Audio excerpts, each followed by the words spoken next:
Hi, everybody. Thanks for joining us for the second episode of inSIGHT. I am really excited to have Hiroko as my guest today. She's just a fierce presence in the music scene and techno, currently based in Chicago.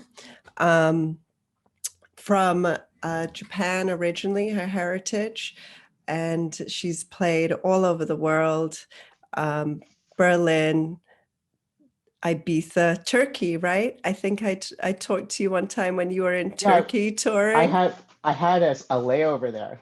Okay. Yeah, Yeah. it was an interesting airport. But all over, right? Yeah, I've been kind of jumping around a little bit. Pretty lucky with that. So Yeah. You've released on all sorts of labels. Your bio says your current homes are Trax Records, Impact Mechanics, Slapjacks. I saw you're also on Apollo Music, though, Heather's label. yeah, Um, super cool label. Super cool label. yeah, yeah. And then you also have two other projects, Bio Booster, which is your drum and bass moniker, I believe, and then Monologic. Yeah, And those two I haven't done in a bit. Monologic was kind of something I was part of. There was this guy, Paul Norman, I used to like do tag team drum and bass stuff with, and he started this really cool electro band, and he needed somebody to play keyboards and like kind of help run Ableton while we played live. But it's very much his project that I kind of helped out with. And then the drum and bass thing, I just kind of drum and bass just kind of went in a weird direction. And it was kind of when I slowed down on DJing and music in general. So um, once in a while, if there's an opportunity, I really do enjoy playing drum and bass, but there's just not that many opportunities to do so anymore. mm, what do you mean by it went in a weird direction? Gosh, the music kind of, I'd say like early 2000s drum and bass kind of had this like very technical, dark aesthetic to it. Like the whole kind of like tech scene and like the neurofunk scene had musically was just in a certain direction. And drum and bass was always kind of a small thing stateside, right?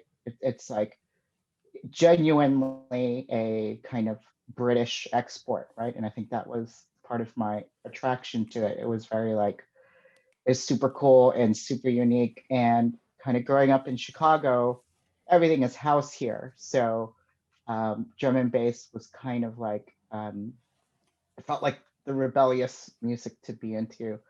Um, but the music changed a bit. There was like some big tracks that kind of informed a new sound, which kind of led to like the current jump up sound, like really aggressive, um, big bass sounds, and it kind of crossed over a bit with like US dubstep.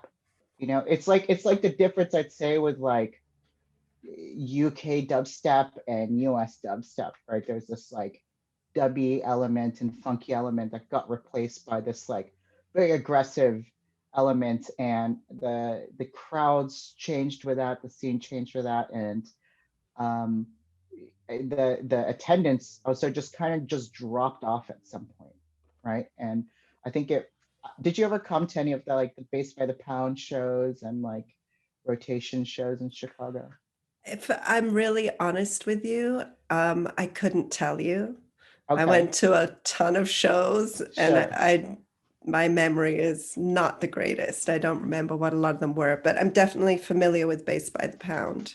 So like there was this like I can't even tell you the year because it all mushes together, but there was this period that um when like hospital records first started kind of popping off, and like um, the Norwegian and Dutch guys were getting big, like Black Sun Empire and all those labels. Drum and bass really kind of started to peak in the US. So in Chicago, we would get major touring acts regularly, right? And it became almost like a weekly thing. There'd be a major act rolling through Chicago. And I think everyone just got spoiled, right? Because for a while that was like a huge deal that we'd be able to go see an artist at that caliber in a kind of sizable venue. And I think because of how often it was happening, and also because of the change in music, it just suddenly dropped off. Like attendance dropped off. Um, People kind of changed, and it was already a small scene to begin with. So it yeah, I kind of I don't want to say I lost love for it because I will always like that music, but my taste is kind of frozen in that time, you know. Yeah, that makes sense. What year was that about ish that you felt it changing and you kind of stepped back a little bit? I'm gonna have to Google that because it all like mushes together. Yeah. I'd say like 2002, 2003. Um, I'm probably just making that number up, but it just the music had changed, and a big part of that was like the rise of dubstep and the rise of EDM, and kind of I think what what is categorized now as bass music. I think those borders got very um, and maybe in a good way, but they kind of got crossed over quite a bit, right? And Yeah. even like, especially from like Milwaukee, there's all these also like hardcore DJs that are incorporating fast breaks and that kind of style started coming up. So um, as things got specialized and divergent, um, I think I just kind of lost interest in the whole thing. And around that time, I also was just kind of um, I thought I was done with DJing for a little bit, and just kind of took a break and didn't even go out that much. It was like this long break from music in general, and but recently I think like drum and bass has started to come back, especially in like the festival format. But because of that, you're only seeing like festival caliber DJs and playing festival sets. So it's a different thing altogether now.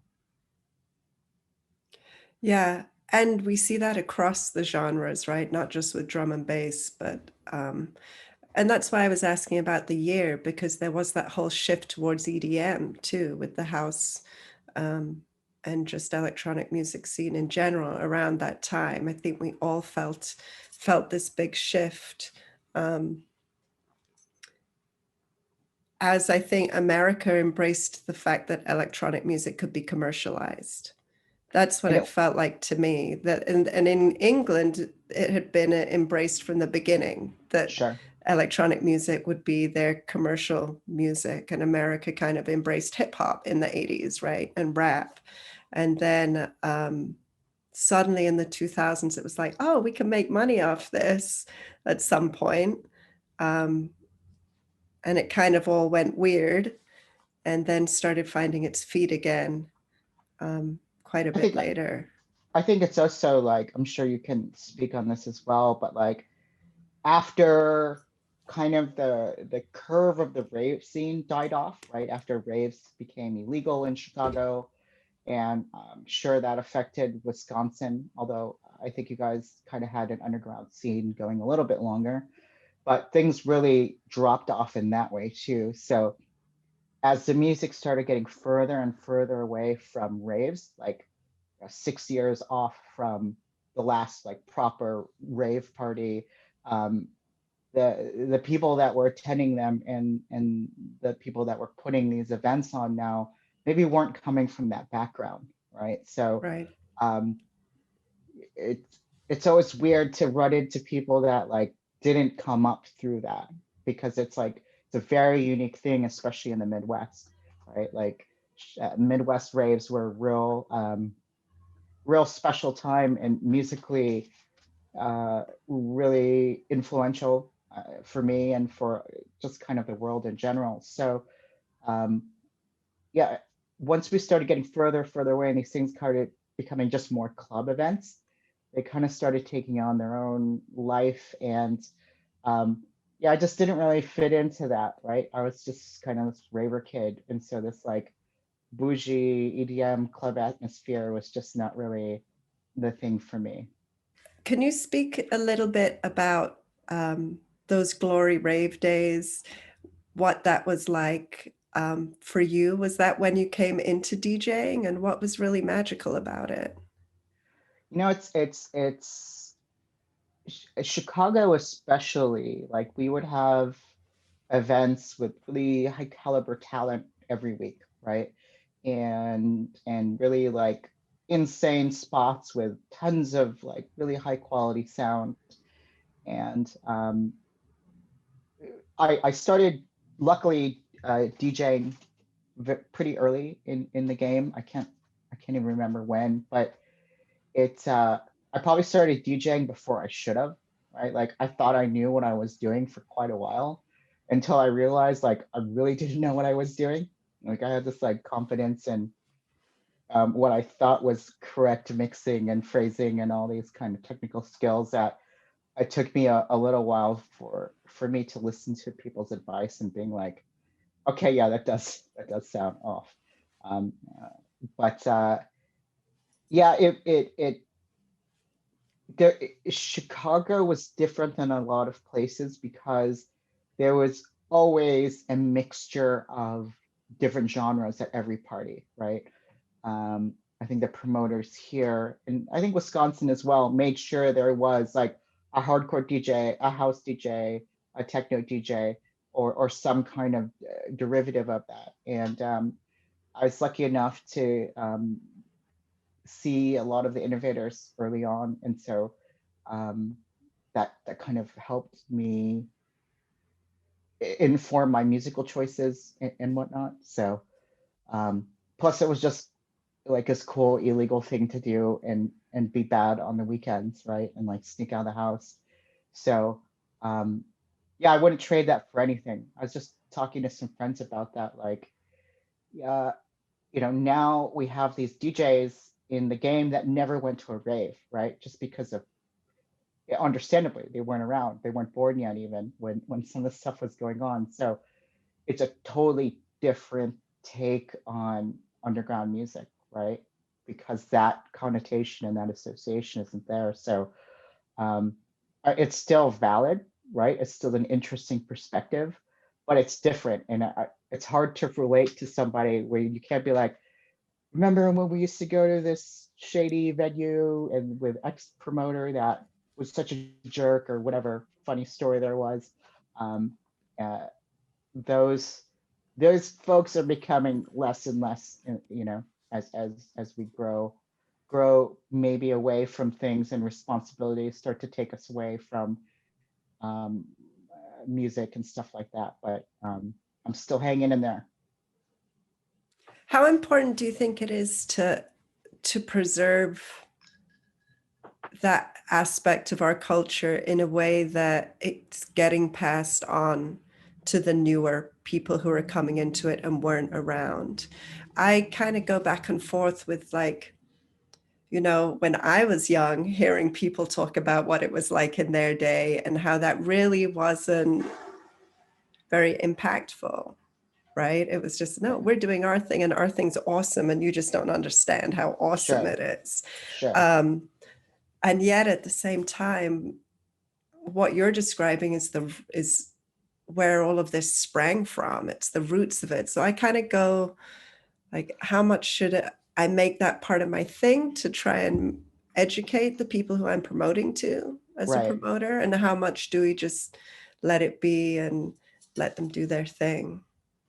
It's so experiential though. Like I don't even, I can't necessarily describe that sensation or that experience, right? Because it's tied to how young I was at the time, what was going on in that time period, the political climate of the city. There's just all these things tied into it. So to try to um, take all that and explain that in some way, it's kind of like it's one of those things that I'm like, you kind of just had to be there, right?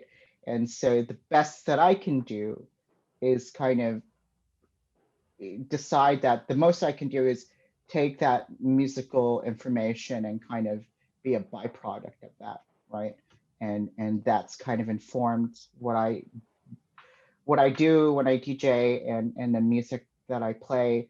Um, Other than that, I can just tell like war stories, but those war stories are always more exciting when the other person knows what you're talking about, right? And you can like high five each other about this like maybe very silly thing that you did, but uh, yeah, yeah, it was a special time, right? And I think because it did end, it makes it more precious, right? It's this thing that we had, and maybe it did go a little longer than it should. Maybe it didn't go long enough. It's hard to tell, right? How Yeah. long those kinds of things should have kept going. But to me, it's something that I'll always hold really sacred. Even though it had its like really terrible aspects, I could romanticize those now that there's time away from it, you know? What are some of those? Would you mind sharing that? Yeah, sure. As spaces became tougher, promoters would book venues deeper and deeper into maybe more troubled or um, areas that maybe you shouldn't have kids going to at 3 in the morning, and the problems that are associated with that. And um, you would see money passing hands with undercover police officers, just kind of stuff that because I wasn't really directly into it, it just seemed like crazy. And I was like, whoa, look at that. That's nuts. But, um, you know, there'd be like parties busted and guns would come out and all sorts of crazy things like that. And at the time, I'm sure I was scared out of my mind, but like looking back, it's kind of a funny story. Um, as well as like, I think people's like use of drugs and like it was just more illicit at the time, right? Because it wasn't a club, so you would just kind of witness um, crazy things, right? And Yeah. uh, having seen that will always change you, right? Because it changes the perspective and always that association with like rave culture and drugs and kind of this debauchery aspect. And like, is it all about the music? Are people just going there to party? Are they just doing to do drugs? And at a certain point you're like, well, they're going to do what they're going to do and they're going for their reason. So it kind of dissecting that just gets exhaustive anyway. So why do I really care why they're going there? So um, for me it was very much about the music and getting to see like these really just you would see this progression. Like it was just like this hot point where techno was kind of coming into its own. Chicago techno was absolutely defining itself at the time, kind of away from what was going on in Detroit, all the stuff that was going on in Milwaukee and Wisconsin with drop bass and all the other promoters. It was we had these like Michigan, Wisconsin and Chicago are very close cities, right?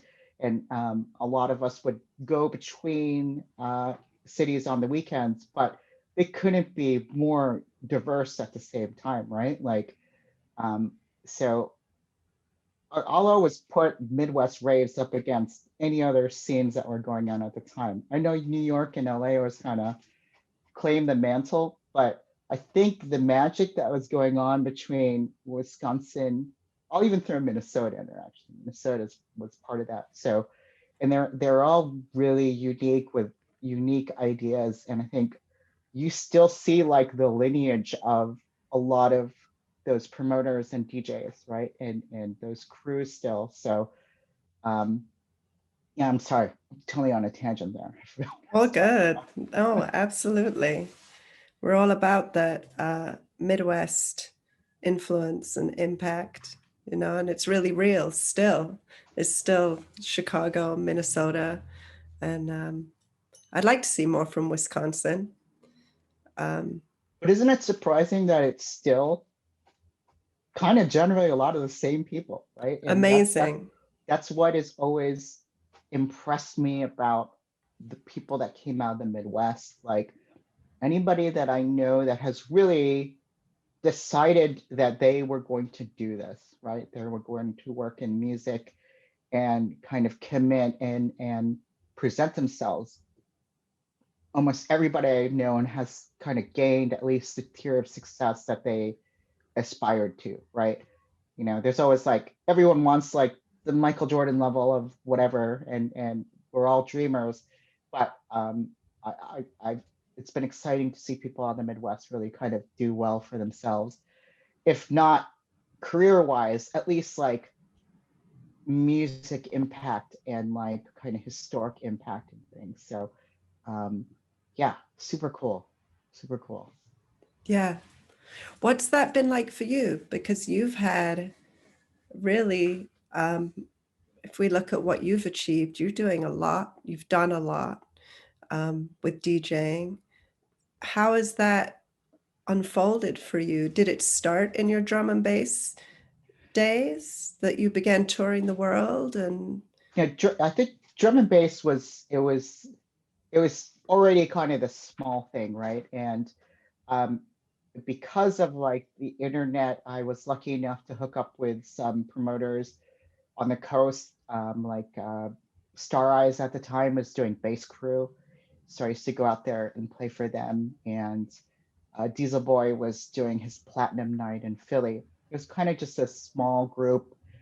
Um, Minneapolis had, gosh, what was MC Brace's crew called? I forgot those guys' his name. yeah, I don't Anyways, there know. was a crazy drum and bass scene in Minneapolis as well.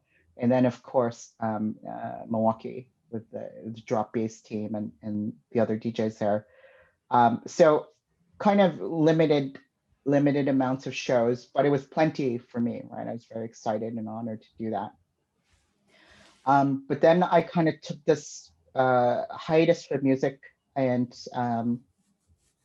what was it, 5 years ago, maybe 6 years ago now, with pandemic, I'm kind of subtracting a year from everything. Maybe I'll subtract 2 years from everything and say I can lie about my age, minus 2 years now. Um, it I had run into some colleagues, and they were asking me like what I had been up to, and I told them that I was in Berlin for a friend's birthday, and they had asked me why I wasn't teaching anymore, and I was like, well, it just kind of didn't make sense anymore, and honestly, I won't even say it was necessarily a choice, right? The bookings just weren't there, right? The incentives weren't there, and the frustrations of maybe not getting to the levels that I wanted or whatever, all that kind of, I don't ever want to kind of just say, well, I decided to retire or anything. It was like, there's all those things put together, right? Where um, things just weren't in the place that I wanted them to be. And so this friend was just like, that's crazy. You should DJ again. You're a really good DJ. And then you can come hang out more. And I was like, oh man, that sounds cool. I want to come hang out more. And then I had decided to approach things a little bit differently this round. Um, kind of, I don't want to say approach it seriously, but I approach things a bit more with specific goals in mind, and decided to not necessarily have just like these expectations of these goals, right? I would say like I would often in the past, and I'm sure I still do this, just kind of wonder why like this and this isn't happening for me, while these same circumstances maybe are happening for another person or whatever, or this venue is not interested in booking me no matter how many times I've tried to play there. And so I decided that any of these places or these routes that I'd taken before, I just wasn't going to pursue anymore, right? Like this club that is maybe the big club that I feel like I should be playing at, I'm just going to accept they're not interested, right? You ask twice, and It's totally fine. It's Booker's choice, and you have to kind of respect their choice, right? They know the music, they're curating something. So I'm just gonna kind of go off and do things up in a place that is a little bit more interested maybe in what I'm doing. And that took a little while to find. And that just kind of grew on its own, kind of growing your own niche with your friends. And yeah, I kind of always approach these things like knowing how the my approach when I was more like I wish this would happen, and it's kind of like not this fairness rule or whatever.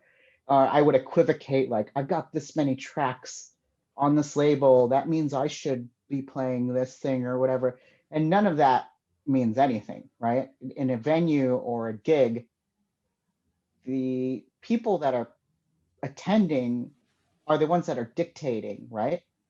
Who they want to see. So for me to kind of decide, well, no, these people are wrong. They want to see me, not this other well-known DJ. That's like a crazy thought, right? But I was guilty of having those thoughts in the past, right? And instead, I decided that I would just present myself more and just be like, hey, I have this other thing. Maybe you'll like it. And that's kind of the way I've been approaching things. And I won't ever discount the fact that um, I had friends that kind of believed in what I was doing, and definitely did.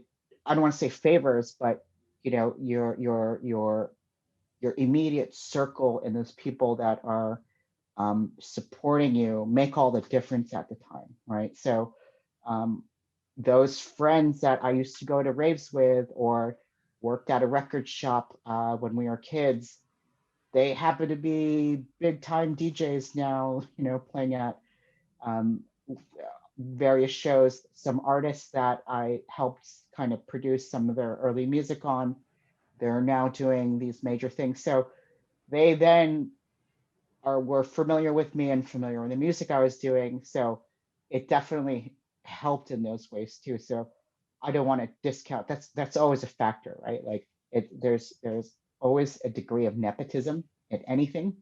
I try to avoid that as much as possible, but in the end, doing stuff with your friends is way more fun than doing stuff with strangers. So and when somebody asks me about, hey, what DJ should I book?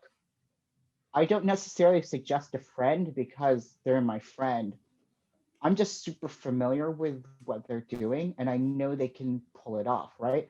This person that I've never met, that maybe I've seen them on Boiler Room or something, I assume they can pull it off, but I've only seen them on the internet. So it works in a weird way. It's still nepotism, right? And it's still kind of this like weird inside thing, but I I hope most of the time people are doing it from when people book their buddy, right, to play a show or whatever, it never works out, right? Like um, from various angles. So um, yeah, I've gotten super lucky in that way too, right? Like my friends have really supported and helped me and kind of been there for me in that way too. So and I attribute that to like just a bunch of like raver kids, right? And then we all kind of came up together,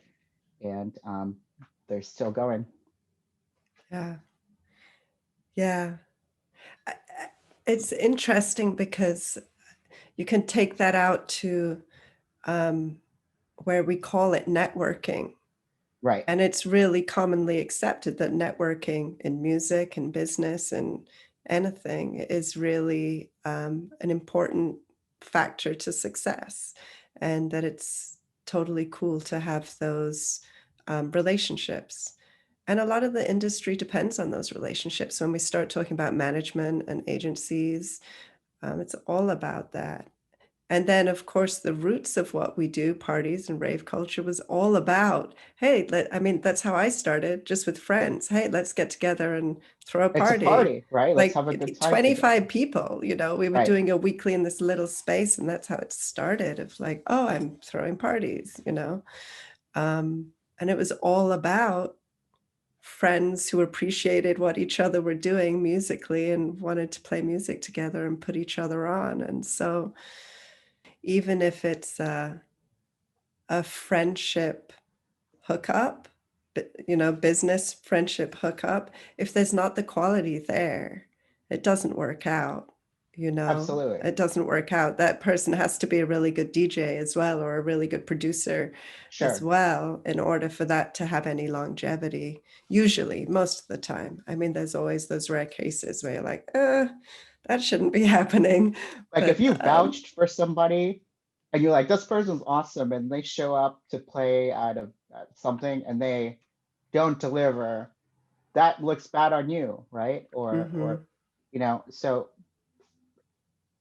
yeah. And in the end, I think people also have to like realize the people that are doing events, most of the time they're really well informed on music, right? People always kind of like slag promoters all the time, like, oh, the promoter, the promoter. Like the people that I know that are in the business, they've been in there as long as most DJs, right? And maybe they professionally also DJ too, but they understand a different angle about it, right? And it's an angle that I don't understand at all, right? Because when I've thought, hey man, if this DJ plays this week, it's going to be killer. Everyone's going to come out, and that's never how it works out, right? That's just music that I'm excited about that no one else seems to be into. So I'm always like, don't listen to me, please, because I don't want the guilt of like this not working out too well. I saw that you have a gig coming up at Prism with Seth Troxler. Yeah, He's yeah. one of your homies, right? He Yes, is. see you guys banter back and forth.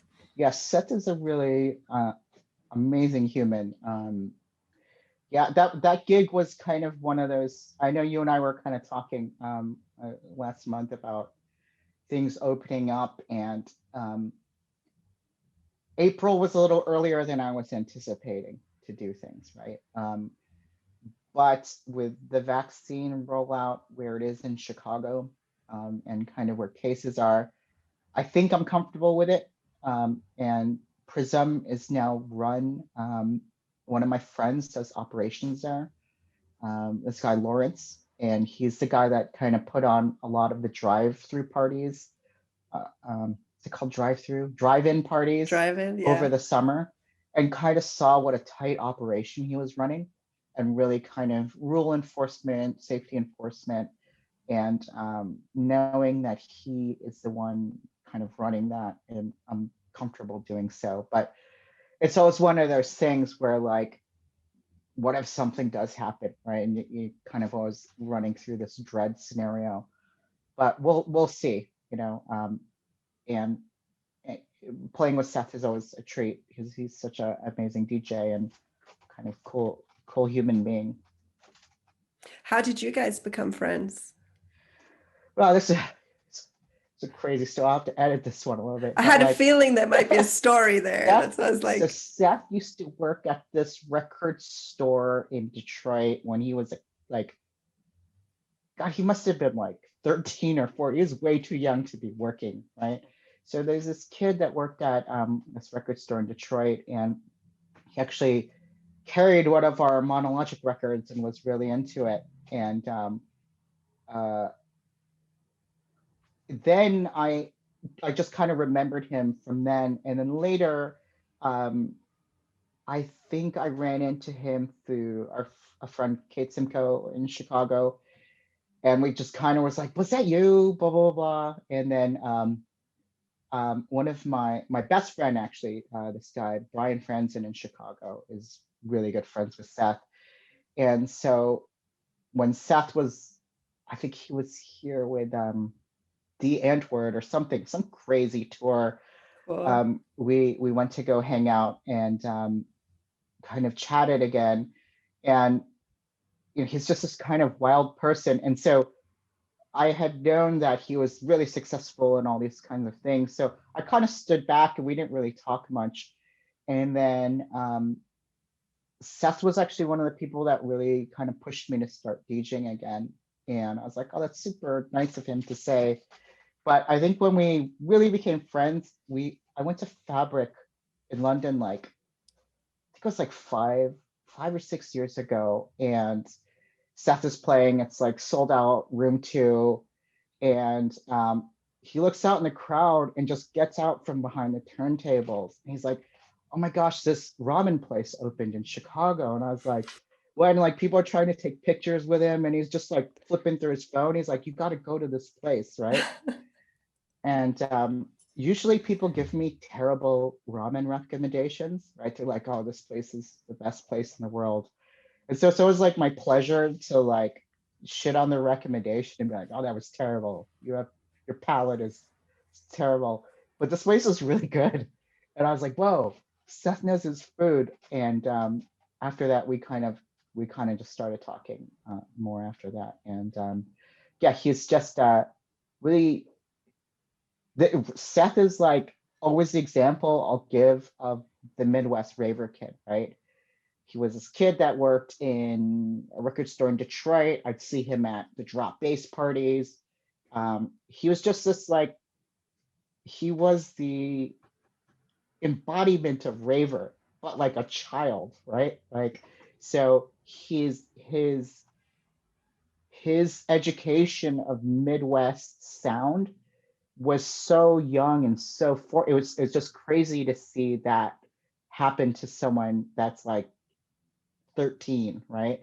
Um, and yeah, that he is like, to me, the end result of raves, and he's kind of the last line of that. I think after him, there's not really kids that went to raves age wise. I think he's like 30, 33 or something now. So yeah, really interesting. But he is the product of the Midwest, right? And so his sound really kind of reflects that. Have you ever used those layers that have been added on to DJ success now, like management, or do you think those are sometimes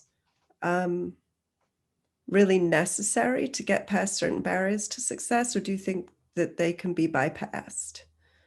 Um, I think one of the weird things about agencies, and like my agent has always told me, she's a very fiery young lady. If you're not making me money, there's no reason for you to be here, right? And at first I was like, damn, geez. But I also understand they want to keep their roster curated, right?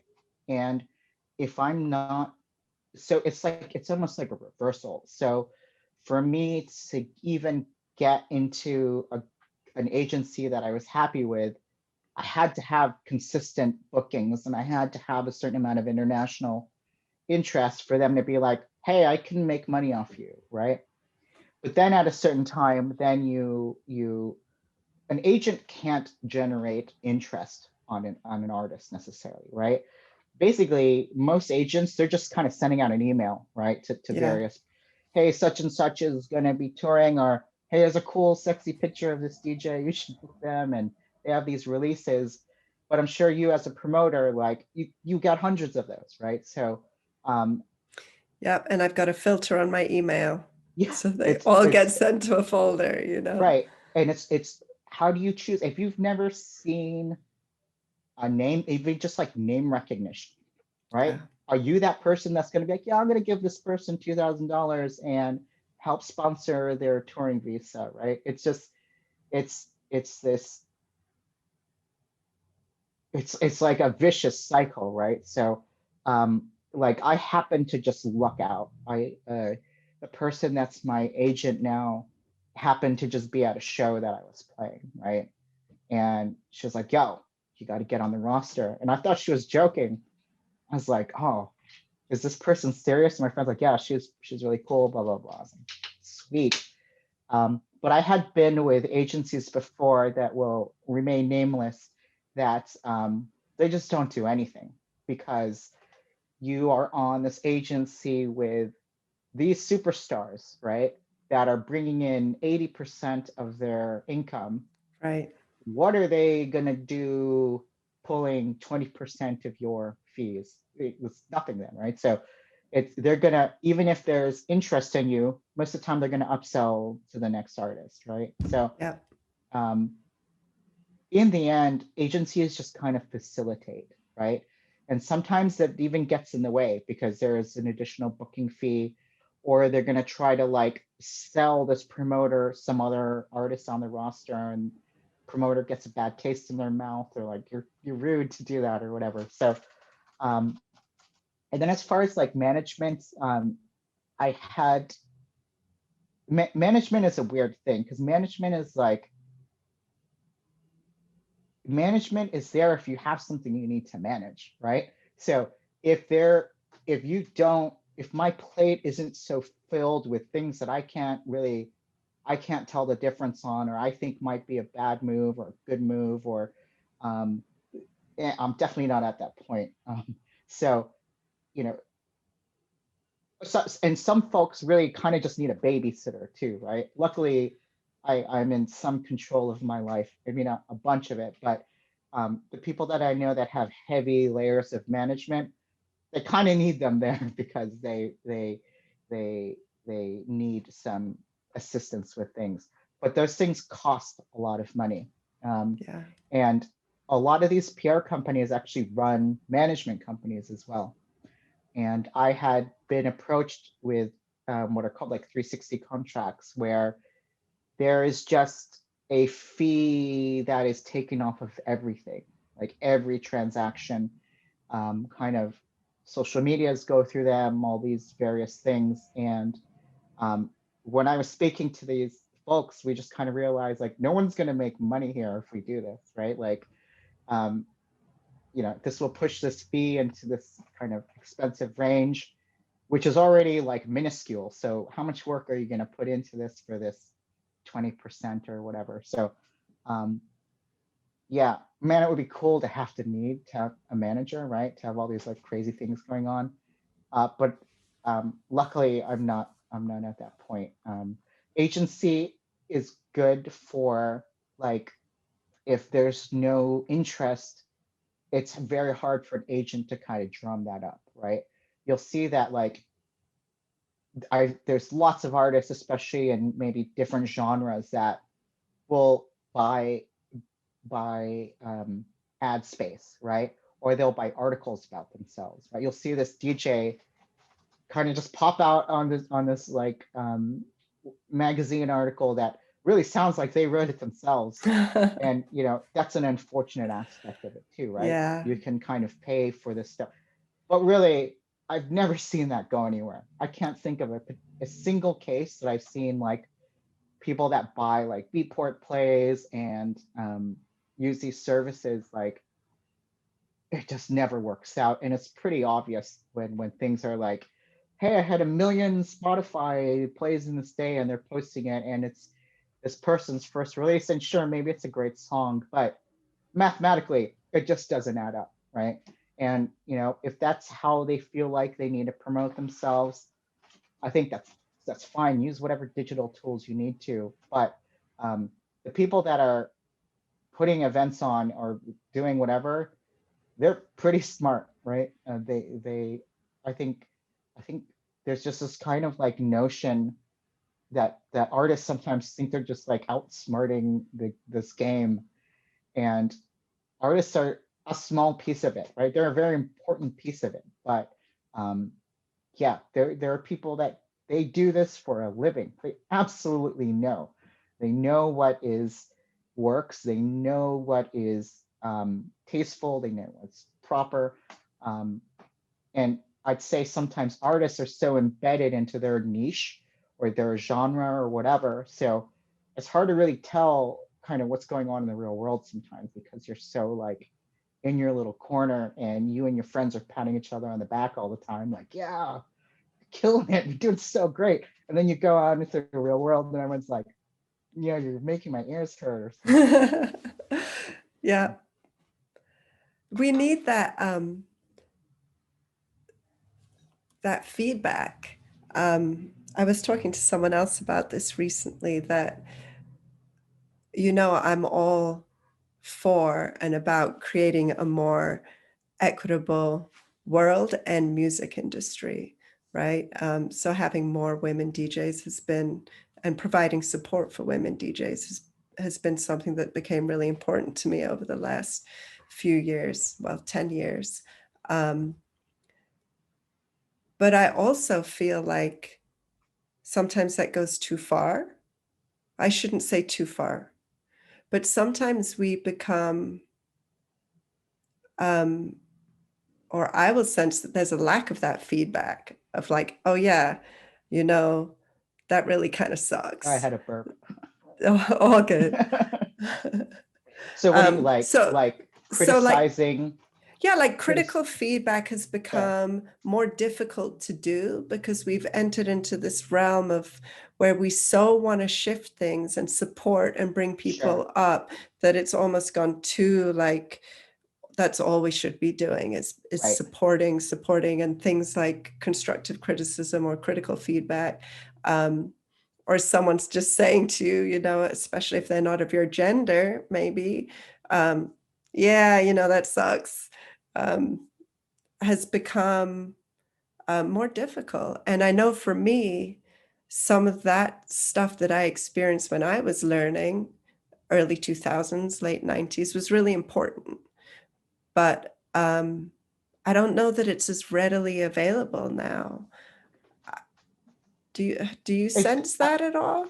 I think it's kind of shifted. I think like personally, I think it's a byproduct of social media, right? So Yes, you have these thousands of friends on Facebook, and maybe you actually know 10 of them, right? right. Or you then you divide that down to the people that you're comfortable. Let's say you're in a room with them and you're comfortable being critical of them, right? If you're like, oh, I can tell this person that their fly's open or whatever, or something, you know, there's this like varying levels of familiarity that like social media has just filled in suddenly for people, right? So um, people that you have never met, you can't even recall their name. They're gonna come out and say this thing, right? And so let's say you said something that I would take offensive, right? I would be comfortable enough to be like, yo, that sucks that you said that, right? Or maybe I would offend you back in the same manner, right? If there is this like understood um, level of communication, right? There's a confirmation.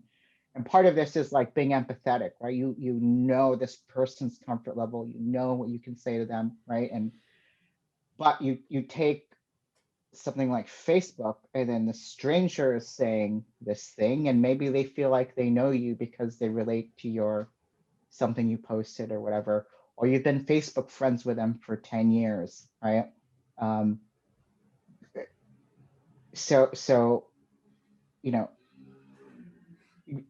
you have no idea what their background is to even give that critique, right? Right.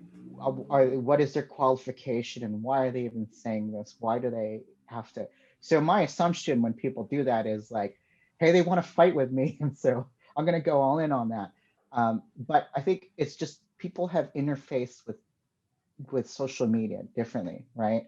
And so for me, you know, I started off as like a gamer and all these kinds of things. So social media has always been kind of this like adversarial ground for me, right? Because it's always like an avatar and we should argue and all these kinds of things. And that's That what's makes fun, so much sense. right?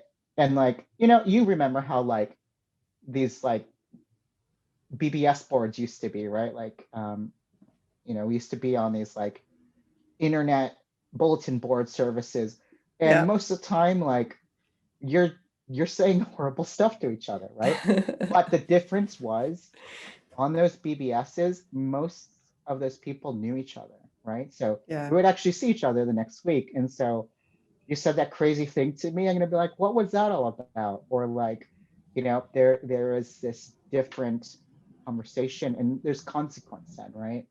I think especially now that some people maybe haven't been in a room with someone else for a year, so that's been their interaction, and so these kind of checks and balances and things that you're comfortable with saying to your, like my parents, right?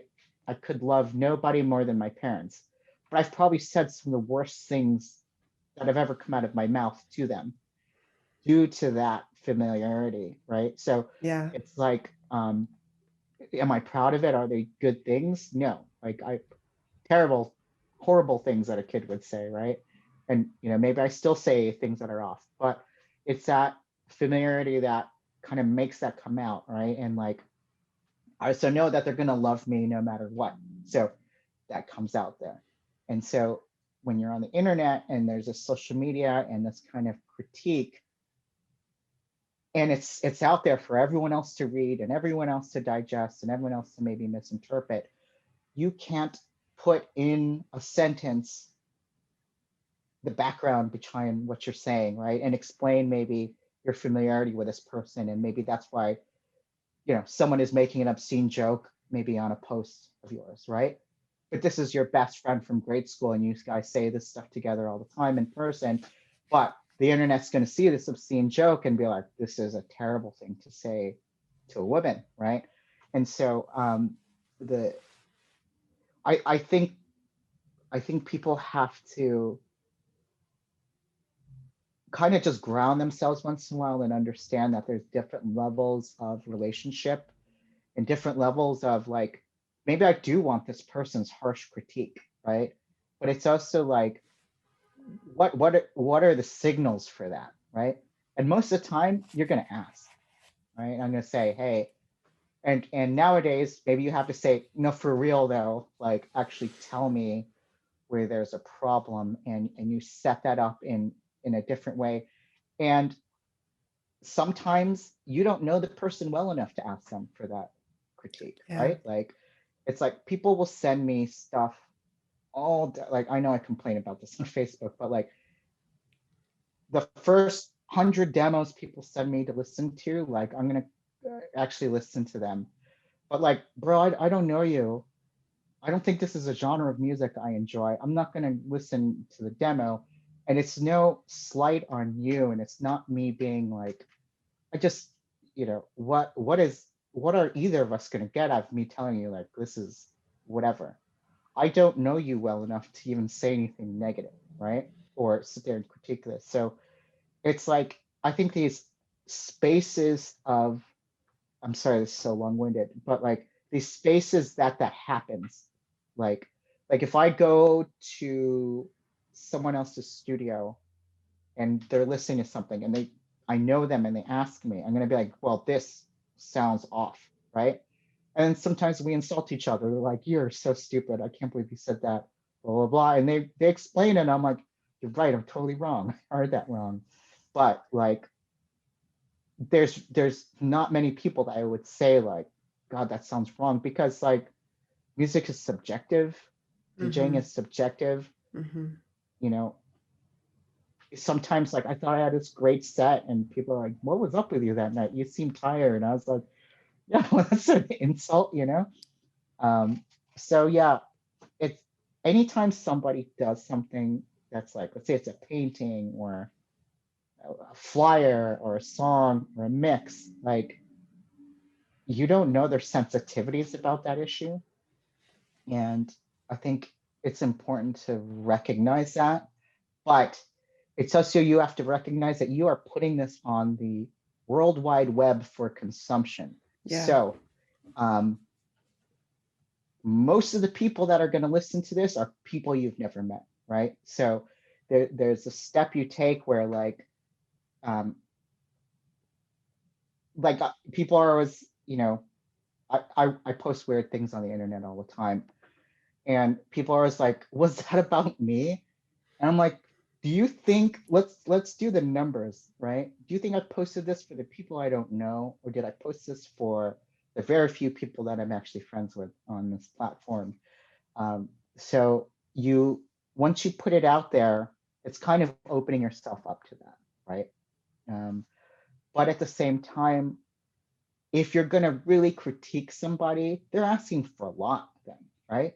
Somebody, if somebody wants your feedback on music, you are then putting yourself in an uncomfortable place by maybe being critical.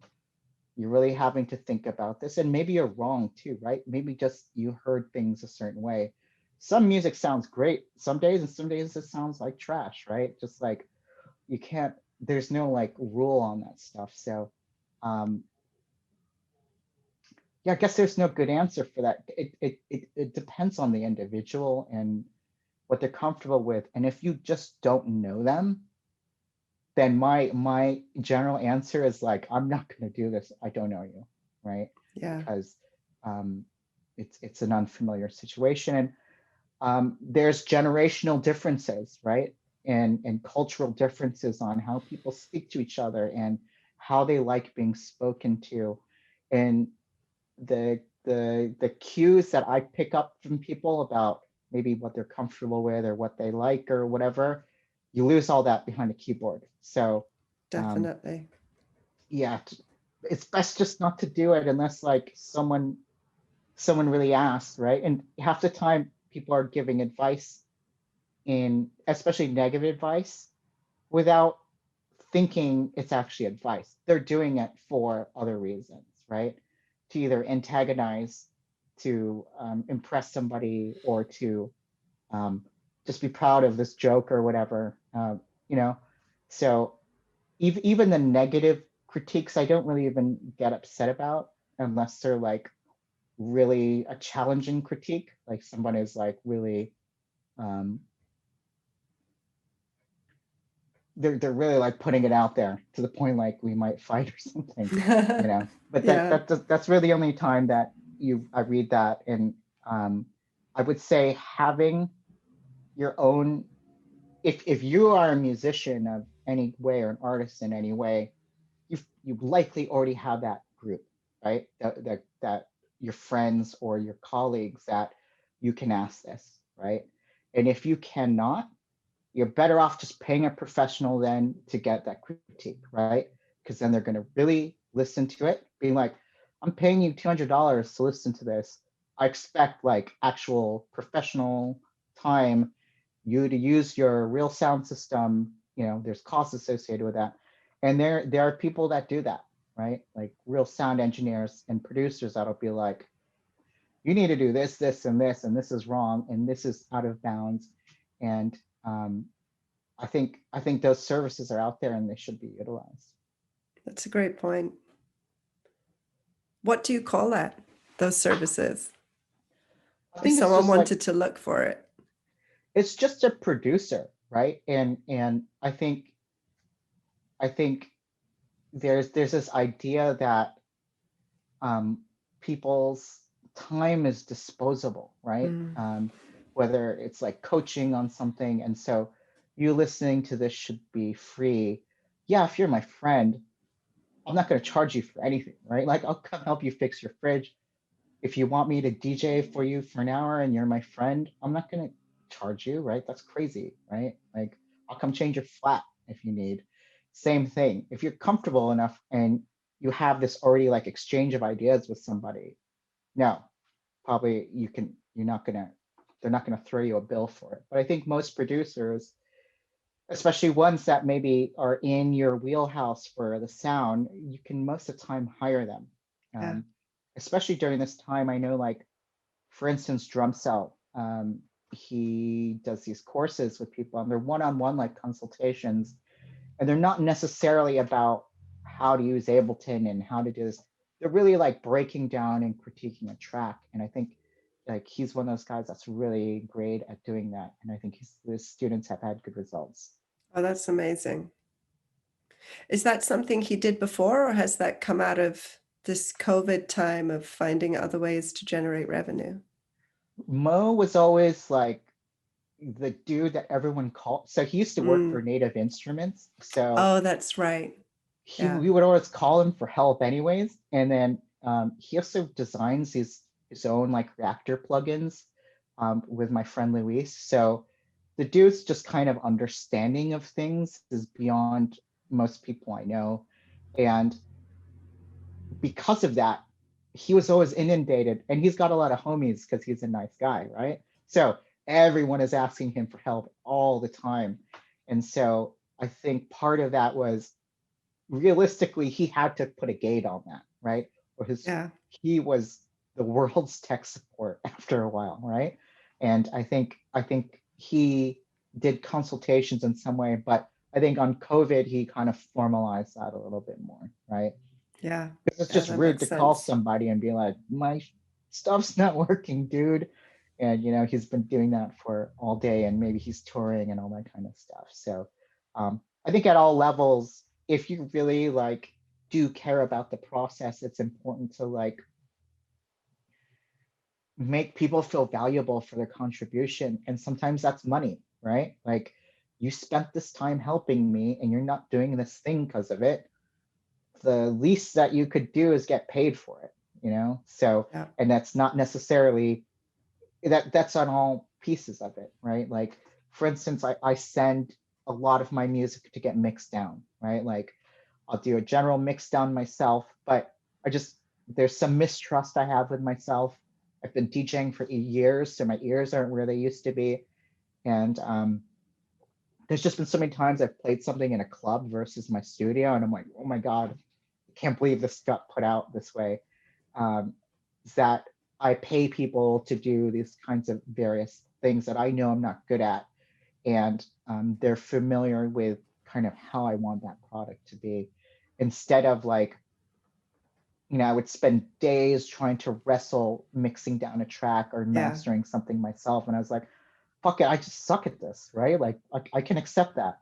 Right. And someone else I know just down the hall in the studio is good at this, and I'm sure there's hopefully a price that we can come to that's fair.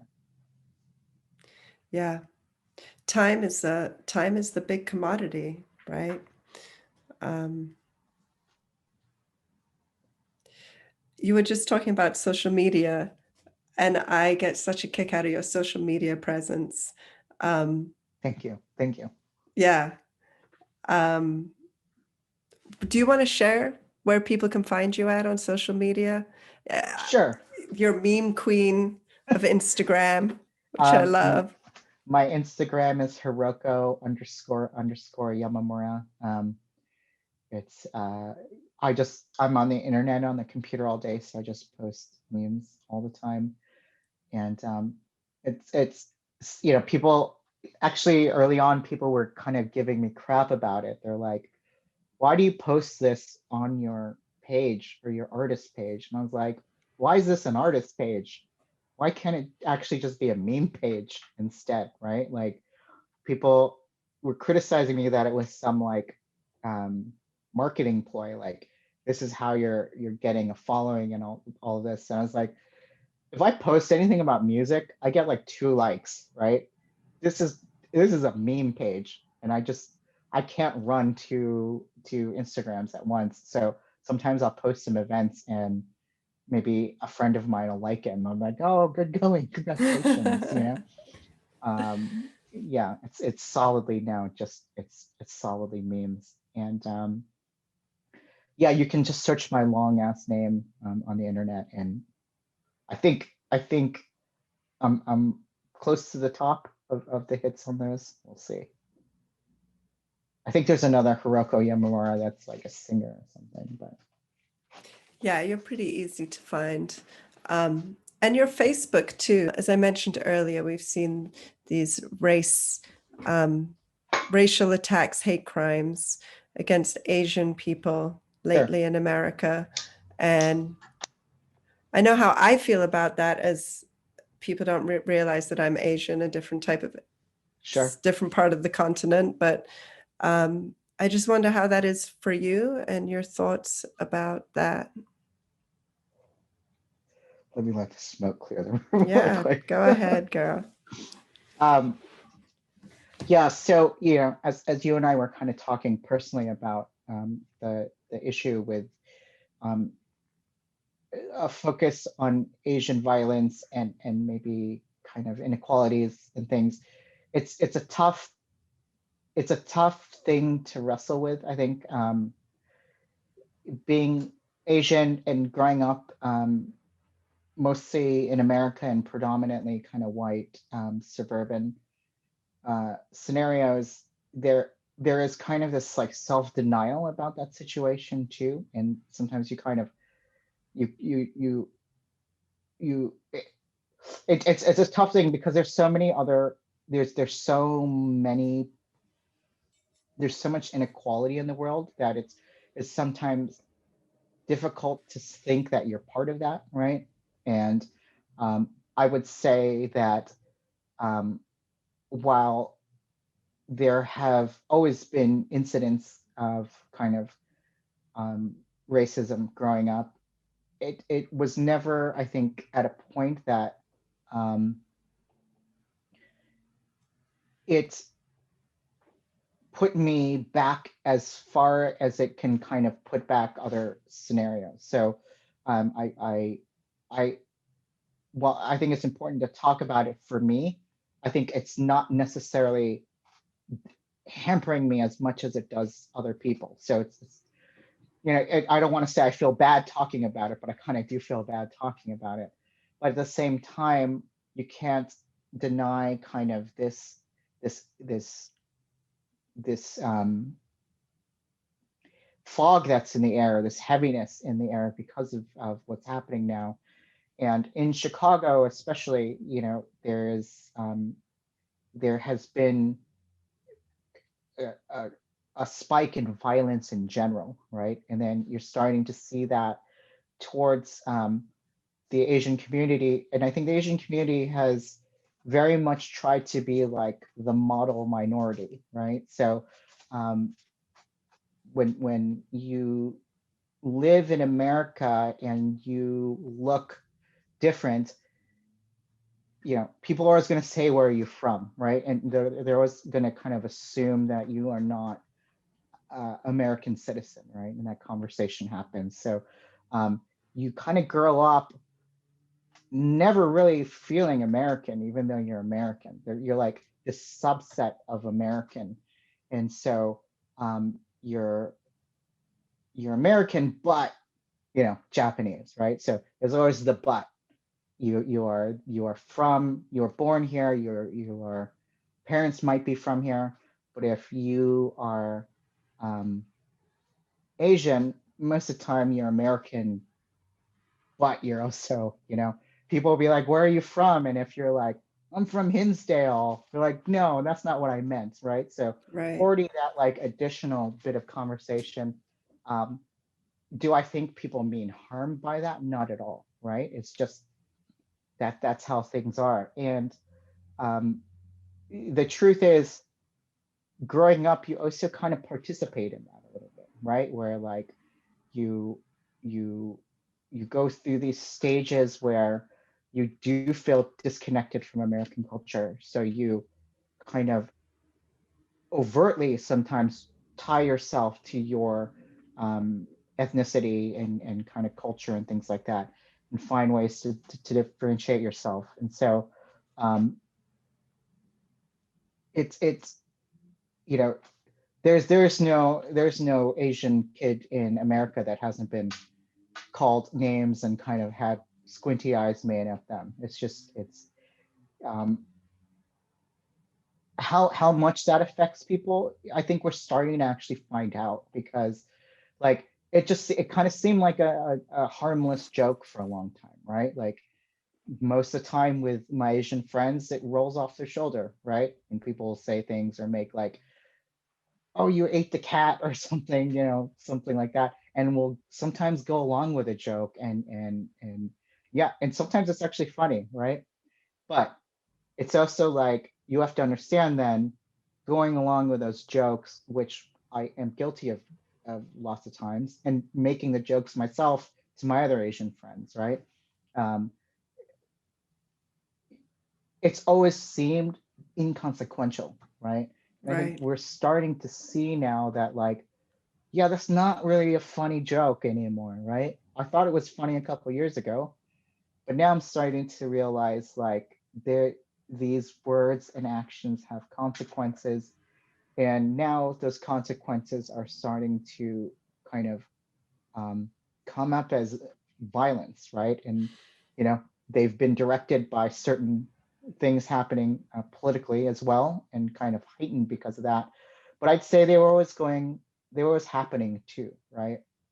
And I think the unfortunate thing is we're seeing this rise in attacks against like elderly people and people that are easy targets, right? And that's not going to happen, right? And I think getting what can you do about that though, right? So what messaging can stop somebody who's going to commit violence towards somebody because they think maybe they have COVID, or maybe they took their job away, or whatever kind of crazy thing they might think? What messaging would prevent that, right? Um, I think now that we've got a shift in the White House, at least, hopefully some of that messaging that was very strong will die down, right? And kind of the okayness of saying that and having a platform that, you know, so, you know, the president of the United States, even if you think they're crazy and they're a buffoon, the fact that this person is on TV saying something like China virus, and, you know, there's people that argue that, yeah, maybe it was from China or whatever, but people have said, hey, it has this negative connotation. And at that point, you're like, okay, then let's somebody is thinking this is bad, a bad thing to say, so we should reassess it, right? Um, so it's hard to see where this is going to go. I think it is still, you're still hearing increased um, reports about violence happening.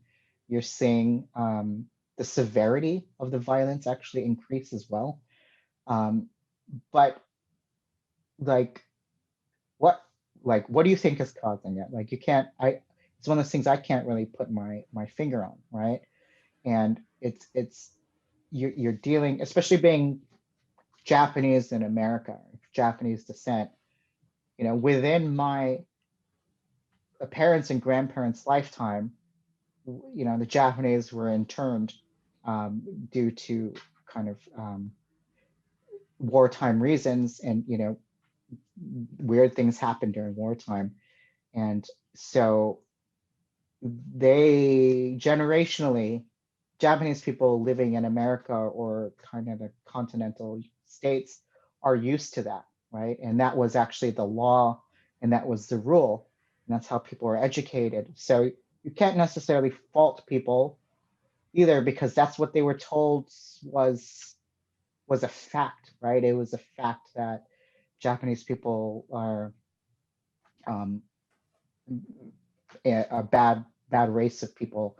So um, I think time will just kind of have to tell. But at the same time, I think it's important to advocate and correct people. Like, I would say I correct people more now on things where I'm like, yo, you shouldn't say that, especially friends of mine, right? Where I'm like, okay, this joke was hilarious last year, but it's not funny this year. Like, you got to kind of just take this out of your rhetoric, right? um, and most people have been good about that, and they're like, I understand, you know. And I am someone who's guilty of like trying to be edgy and saying like edgy funny things in the past, right? Which, you know, would include trying to offend people, right? And that's what made my humor unique or something. But I also realized that's like just like this shortcut, right? Like, if you want to fight somebody, like, let's say you're trying to get into a situation that you get in a physical altercation with somebody, the fastest way to do that is to say the worst thing possible to them, right? That you can think of. And I think using race is such a dangerous thing, right?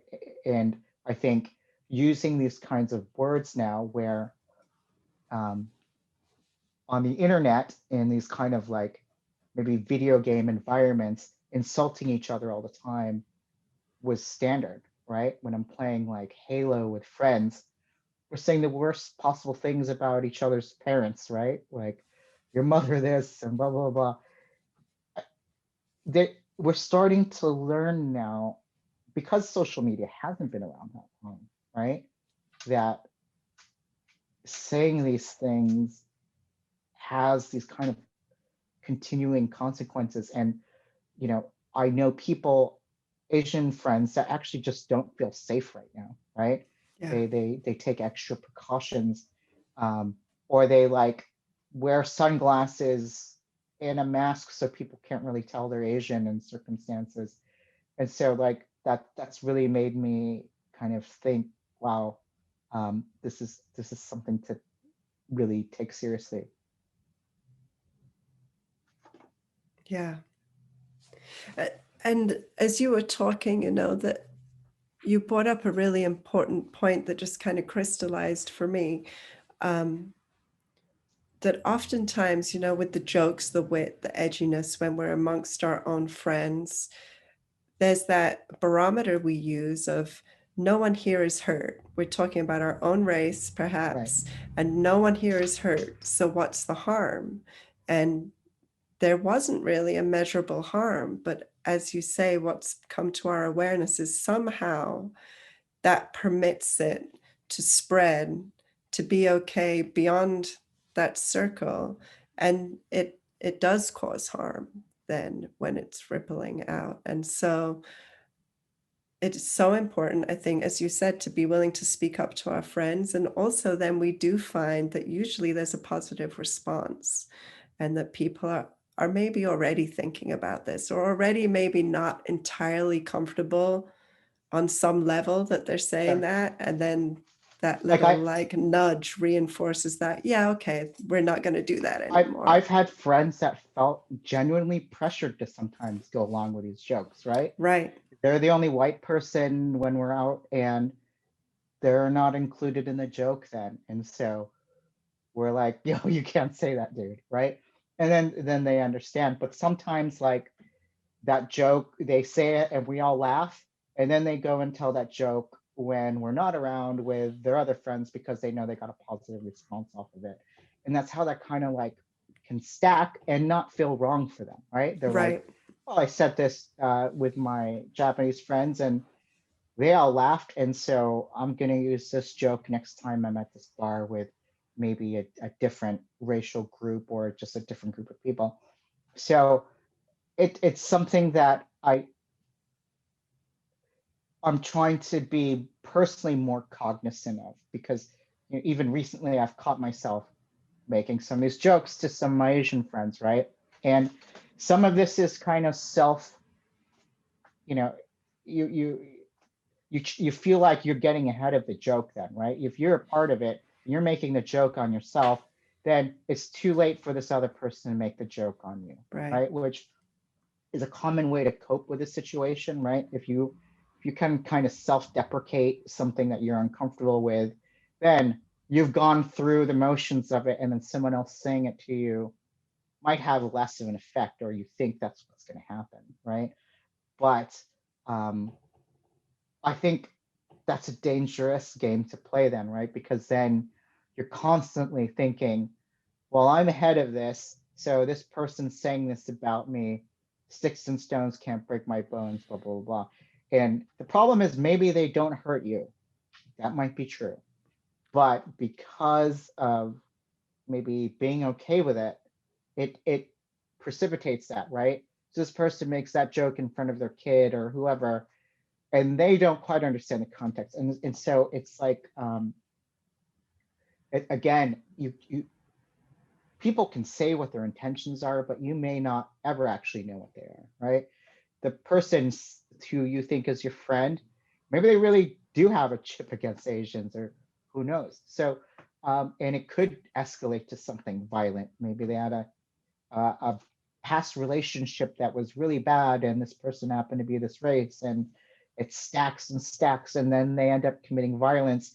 And just because you know them and you're of that race doesn't mean that they don't feel that way, you know?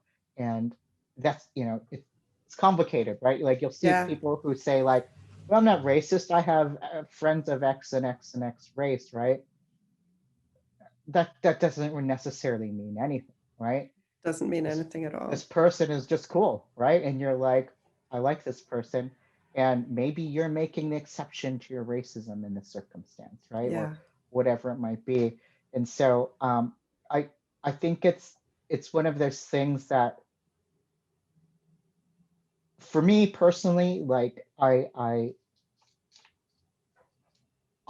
don't want to necessarily, I don't have anything to offer right now besides my support, right?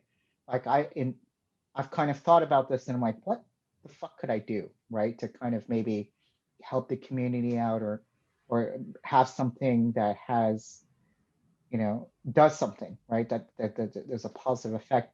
I haven't come up with that. So what I don't want to do is also like clog the information chain and like maybe have like these memes about like pooing the bed and then this like support for Asian, um, Asian Americans right after that, and that kind of like um, makes everything kind of feel insincere then. So it's a complicated thing. Um, I it's almost like what the control of this and the actionability is outside of the Asian American community, right? So um, you can say till you're blue in the face, please don't do this to me, and that's probably not going to do anything, right? So it's kind of like letting other people know, as starting with the people you're friends with, like, hey, that's kind of troublesome for me, right? And maybe recommunicating, like, I probably laughed at that last year or maybe even last week, but maybe you shouldn't say that, right? Or maybe you shouldn't make this post that has this, you know, crazy kung fu character, whatever it might be. And I've had friends kind of um,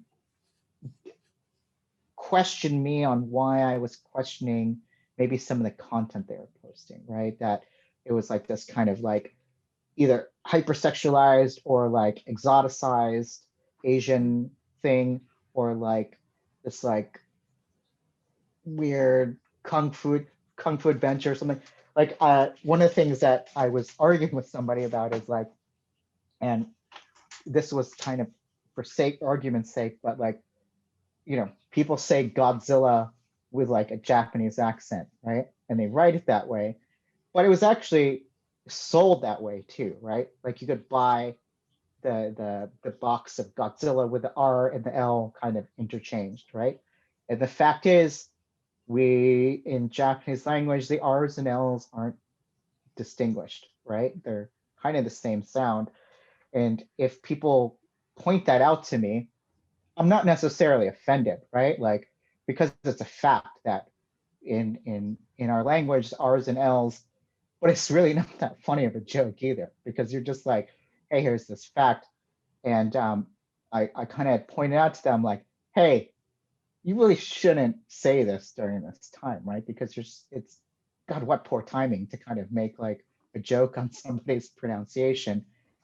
It's not the worst thing you could do. I'm not going to get that angry about it, but I think it's important to say, like, especially if it's your friend, if you care about them and you care about the way they're presenting themselves, to be like, you should not probably do that, right? yeah, definitely. Thank you for sharing that. No, of Um, course. and just to end, I could talk to you for ages more, Thank you. actually, but I feel like we should wrap up. Um, on musically and in general, anything in the coming year that you're really excited about after having to be on hiatus? I know you missed ADE, I think, last year. Yeah, gosh. So it looks like ADE is going to happen in October.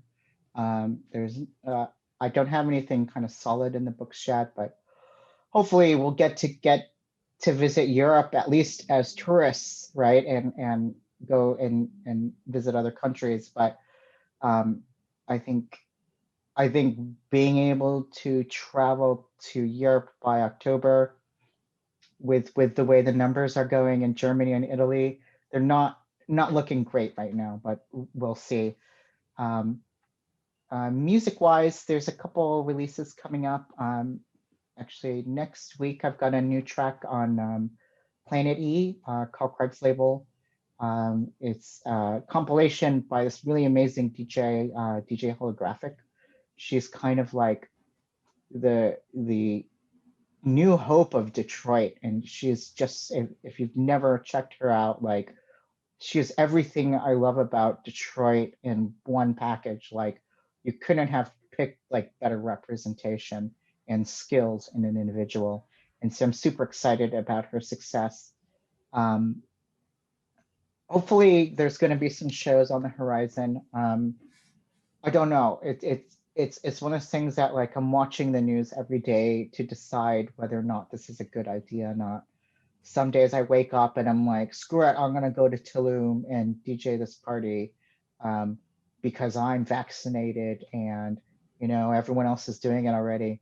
But then the next day I'm like, man, this is a really bad idea, right? There's all these kind of factors. So um, I, it's it's right now it's kind of about self-control, um, and it's about like, is the gig even going to be worth it, right? Going out there, is going to be just some weird like, who's traveling to Tulum right now? I know those are the people that you want to be like partying with anyways, and maybe now is not a few months ago. Maybe I'm being a little harsh on Tulum, but um, when people were playing these parties and going places against like CDC recommendation, man, those are probably not people that I'm down with anyway. So it's not worth playing this event. So um, I'm hoping to get back doing gigs, but like as you mentioned, like who knows what this landscape looks like. I've got like a few offers out there, but they're all contingents on contingents on contingents. So um, there were so many, there were a few shows that I really was excited about doing this year, um, 2020, not 2021, that didn't happen, and they kept getting pushed back. And I was like going against my logic, thinking that they were going to happen. I'm like, yeah, COVID's going to be gone in 2 months. We're good to go. That I'm being very careful about being too excited about getting back into things. So um, I think I'm going to watch the news, get information. Hopefully, the government and health regulations will give us better advice now, and actual actionable items that we can follow step by step, and we can I'll get back on the dance floor. Luckily, Wisconsin and Chicago are looking better, and I think our restrictions are starting to go down. So I'm starting to feel more comfortable here. But I also know that like I'm very lucky to have been vaccinated, and that's not a lot of people. And so if me playing somewhere ends up with somebody getting sick, or maybe just not even dying, but just being sick and miserable, like I'm gonna feel pretty bad about that, right?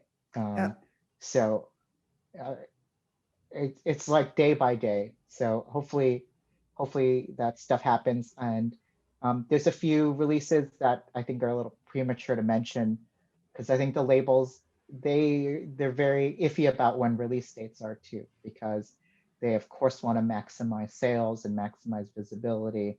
And I think they're kind of waiting for things to open up for that to happen. So hopefully I can announce some stuff soon. We'll be looking out for it. Sweet. Hey, thank you so much, Hiroko. Thanks for taking the time and Thank you for sharing. having me. I really appreciate us hanging out.